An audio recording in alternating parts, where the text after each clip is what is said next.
বেশিরভাগ সদস্য আমরা এখানে নতুন এসেছি। আমরা বিধি আস্তে আস্তে রপ্ত করছি। বিধি মোতাবেক এই সংসদ চলবে, এটা আমরা সকলেই সহযোগিতা করা উচিত। স্পিকারের চেয়ার থেকে বারবার এই অনুরোধ আমাদেরকে জানানো হয়েছে, আমরা এটাকে রেসপেক্ট করি।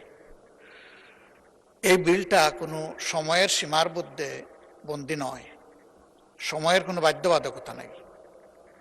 এখানে বিধিটা মানাই তো উচিত ছিল। আমরা তো 3 দিন আগে, একদিন আগেও তো পেলাম না ম্যাটেরিয়ালস, জাস্ট এখন ডেস্কে এসে পেয়েছি। আমি অনুরোধ করব, আমাদের এই অধিকার খর্ব করবেন না। আমাদের এই অধিকার আপনার মাধ্যমে সংরক্ষণ হোক।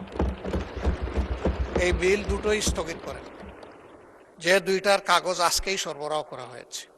আমি আবারও বলছি, এটা সময়ের মধ্যে সীমাবদ্ধ নয়। আরও অনেক বিল এই সংসদে আসবে, এটাই স্বাভাবিক। বিল আসবে, আইন সংশোধন হবে, আমরা এগিয়ে যেতে হলে এগুলো লাগবে। কিন্তু যেখানে যেটা প্রযোজ্য সেটা হওয়া উচিত।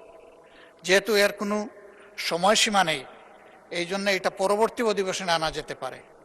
আমি অনুরোধ করব যে এই আলোচনা এখানেই স্থগিত করা উচিত। থ্যাংক ইউ মাননীয় স্পিকার।